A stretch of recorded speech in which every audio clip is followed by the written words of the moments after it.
You fainted because of the heat stroke? Oh, come on. You're already a useless wife, so don't try to bother me even more. Oh God, you're a real pain in the butt, you know that? I'm not going home today. I'm working until late at night.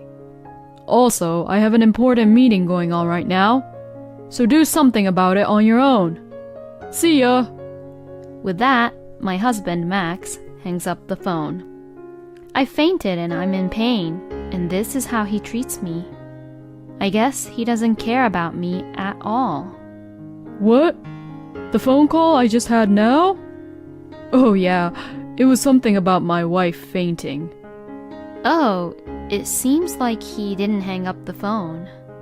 Really, she truly is a useless wife. Oh, I have a great idea. I think I'll take this opportunity to throw her away and marry you since you're young and beautiful. Anyways, let's just enjoy what we have for now, shall we? Is this, perhaps? My name is Tessa. I live with my daughter, Rebecca, who just turned 5 years old, and my husband, Max, who is a hard-working man. Max is a friend of a colleague from the office where I used to work at, and Max was introduced to me by a colleague who couldn't bear to see me depressed after breaking up with my ex-boyfriend who I was dating at the time. We then began dating, and after about 3 years of dating, we got married. I worked for a few years after our marriage, but now I am a full-time housewife and actively participate in local volunteer activities. The reason I became a full-time housewife was because Rebecca was born. I had actually planned to return to work after my maternity leave, but because of Max, who insisted me to quit my job, I decided to quit my job and become a full-time housewife. According to Max, he says, "It is best for children to be with their mothers, especially if she is a girl." Max loved children since we first met, and had always said he wanted a child even when we just started to date. So, when he found out that I was pregnant, he cried with joy. During my pregnancy, he left work and came back home early to be by my side as I suffered from morning sickness. He was a kind husband. He remained the same even after our daughter, Rebecca, was born. Max was a devoted father who bathed Rebecca after he came home from work and took her to parks and theme parks on his days off. But recently, Max has been getting busier at work and was even working on his days off more and more. Dad, what do you want to do today? I want to draw at home. I'm sorry. I'd love to play more with you, Rebecca, but I really have to go to work now. So, let's draw together some other time. It has been about 2 months since this kind of conversation between Rebecca and Max was held every time he had a day off. It was sad and pitiful to see Rebecca being rejected by Max. Although I was sad, I also thought that Max was working really hard and doing this for us as a family. So, I couldn't really ask him to work less on his days off, which was a luxury we couldn't afford. And sometime later, around the time when the summer heat was at its peak, I was strangely concerned about the weeds growing in my garden that day, so I spent the rest of the morning weeding. I took a break for lunch around noon, and as I was finishing up cleaning, doing the laundry, and other household chores, it quickly became late afternoon. It was the time when elementary school children leave school. I took Rebecca with me and went out to help carpooling the kids as part of the local volunteer work. I was impressed by all the elementary school students who greeted me cheerfully in spite of the heat, and we finished the volunteering activity without any incident. When I returned home, dripping with sweat, the room was very hot. I immediately reached for the remote control to turn on the AC. But I couldn't put any strength into my fingers to press the switch. Then, my vision began to flicker gradually, and the scenery around me began to spin. I was unable to stand properly, and I crouched down on the spot. The wooden floor felt cold. It finally occurred to me when I reached that point. I remembered that I had only had tea once at lunchtime and had hardly drank any water before or since then. I had been making sure Rebecca was hydrated frequently, but I hadn't paid attention to myself. Even while I was thinking about this, my consciousness was fading away. Finally, I could no longer move freely on my own. At that time, Rebecca, who had said she wanted to play in the garden, came back.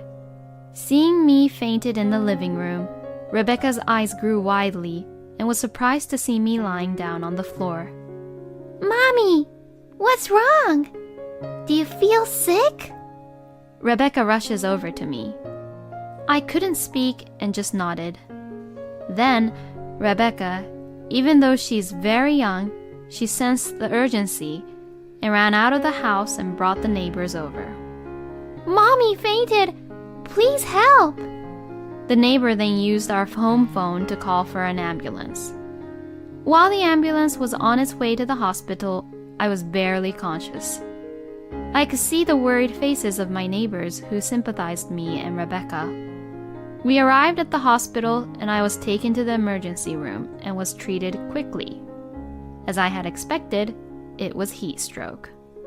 It seemed to be pretty serious, and I was instructed to take proper precautions against heat stroke from now on. Meanwhile, Rebecca was holding my hand tightly. It was as if she was encouraging me, which made me feel a little better. I decided to ask my neighbor, who had been accompanying me the whole time, to leave then. The neighbor had tried to keep me company until Max arrived, but I didn't want to bother the neighbor anymore. I would have to go and thank the neighbor after once I get much better. A little while later, when I was feeling better, I called Max. But I couldn't get through. I gave it some time and tried several more times to call him, but the line never went through. Having no choice, I gave up trying to call Max and decided to focus on getting better. Thanks to this, I finally recovered and was able to walk. The doctor in charge of my case said that I didn't need to be hospitalized, so Rebecca and I decided to go home. The sun had already set long ago, but Max didn't seem to be home yet. On the way home, I stopped by the supermarket and waited for Max to come home while transferring the ready-made meal I had purchased to his plate, but I hadn't even heard from him yet. When I finished preparing the meal, I tried calling Max again. After ringing for a while, the phone finally connected. Yes, hello. Is there something wrong? I'm a little busy right now. Oh, good. Finally, I'm able to reach you. I fainted due to a heat stroke today and I was in the hospital for treatment. But I prepared your meal already, so don't worry, okay? I know it's all ready-made meal, but what time do you think you'll be home tonight? Oh, I see. I have an important meeting today, so I'll be home very late. I don't even need dinner. See ya. Max sounded like he was in a hurry and had tried to hang up the phone. Oh, hey! It seemed like he had hung up the phone, but it still seemed to be connected. Perhaps he made a mistake and pressed the wrong button. As I was about to tell Max that the phone was not disconnected, I heard Max's voice talking with someone on the other end of the line. Sorry to keep you waiting. Oh, yeah, it's my wife. She said she has some kind of heat stroke. It sounded like someone was talking, but I couldn't hear the voice clearly. For Max's tone of voice, I guessed he was talking to his coworker.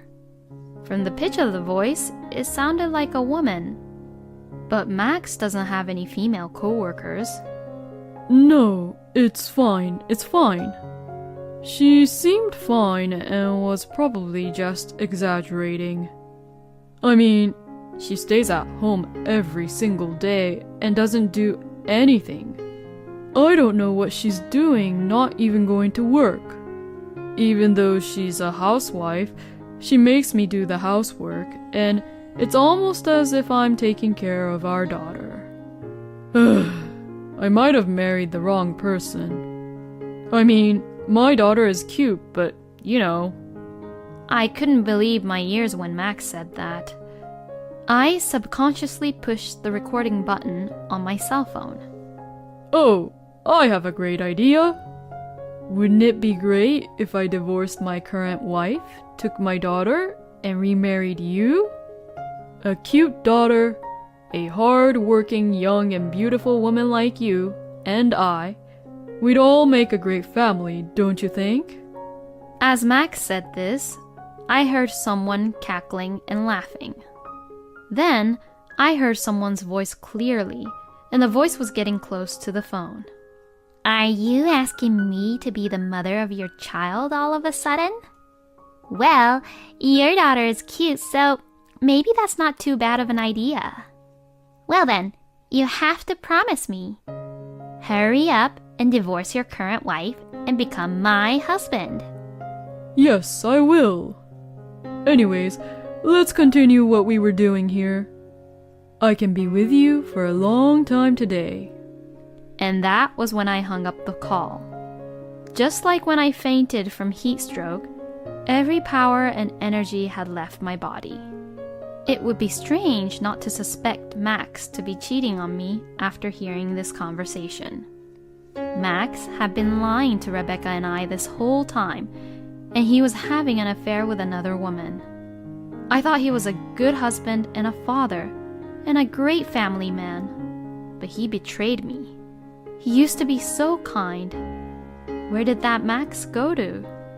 This is absolutely unforgivable. My anger toward Max rose.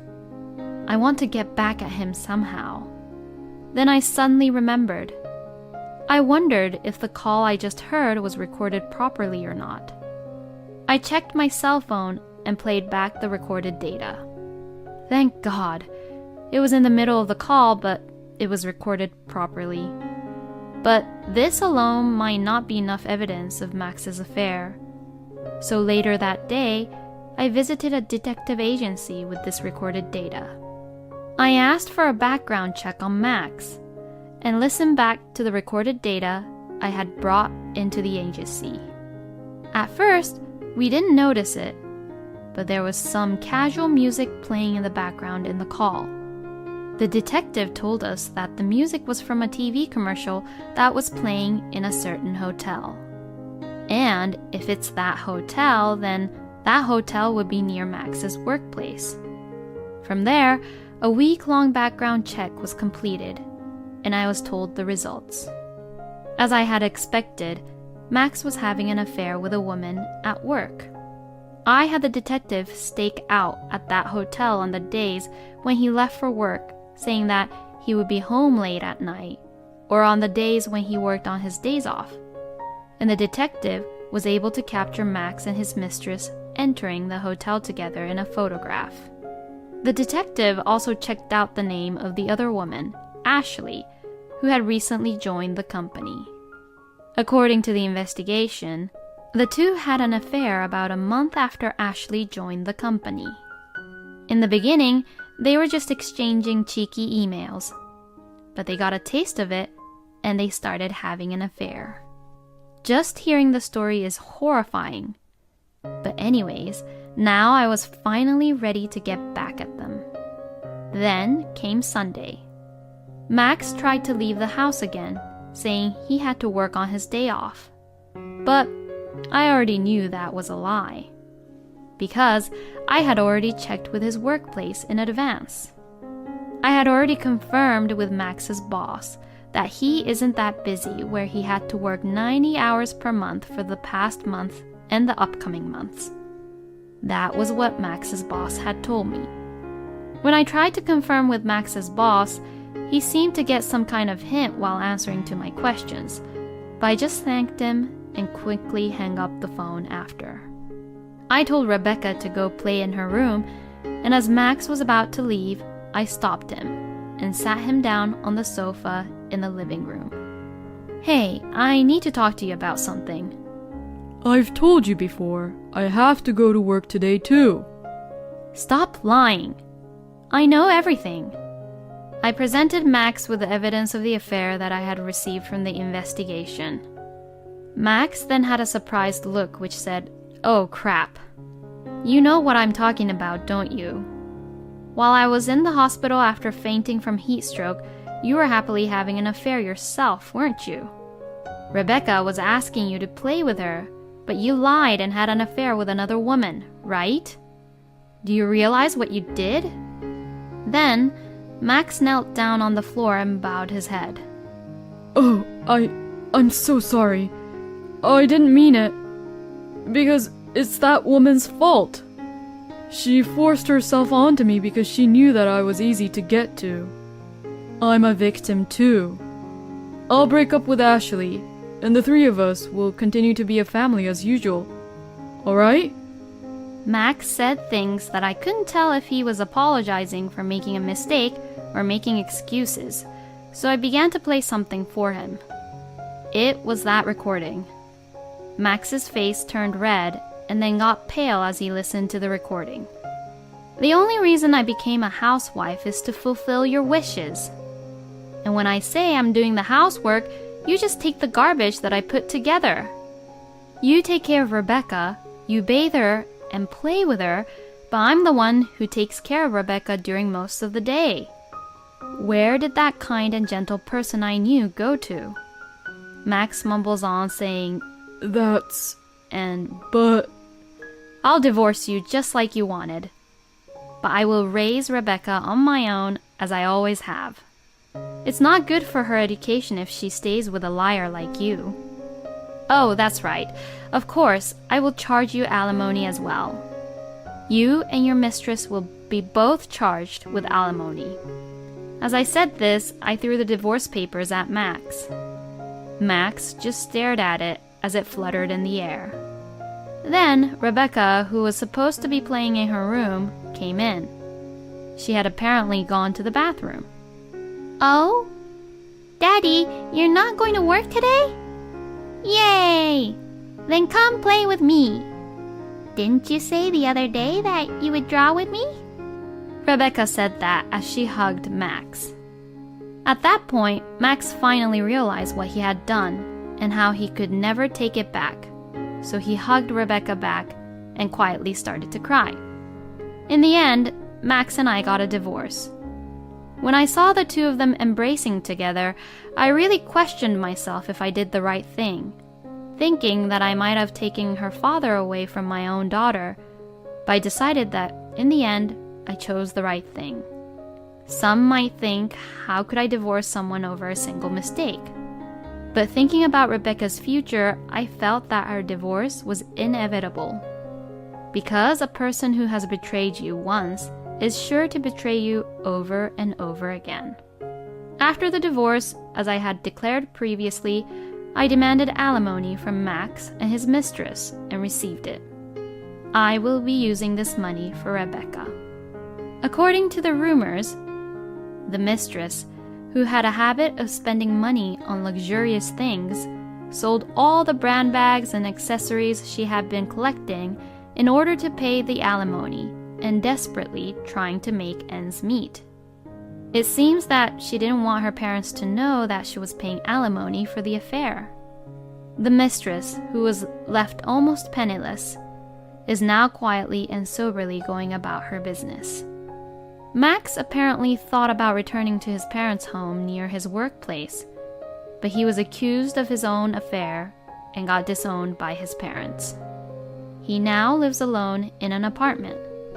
And since Max and his mistress were having an affair in the office, there were a few people who were suspicious of their relationship, and Max's divorce seemed to have made the accusation even stronger.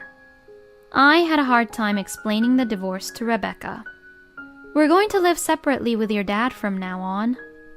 When I said this, Rebecca looked excited and asked, "So, when can we see Daddy again?" So I decided to let Rebecca see Max regularly until she was older and had learned to understand things better. Of course, I will always be there to accompany her. I guess at some point I'll have to tell Rebecca exactly how the divorce happened, but right now, this is probably for the best. Besides, every time Max sees Rebecca, he is reminded of the foolishness of his actions. I hope he realizes what he had done and regret what he has done. As for Rebecca and I, we are able to continue to live in the house we have been living, thanks to the support of my parents. Thankfully, I also found a job. I happened to mention that I was looking for a job to someone I was volunteering with in the community, and he introduced me to someone the following week. Plus, it was a job that I had experienced in the past. So, although there were some blank in between, I should be able to regain my instincts soon. Besides, the person who introduced us to the job and our neighbors are also looking out for us in some way. When we meet them in the supermarket, they would casually check to see if we were having any problems or bring us food to share. After my divorce from Max, I became a single mother having a child. So, I am anxious about many things that can happen in the future. But with the support of the kind people around me, I have a feeling that I will be able to lead a happy life.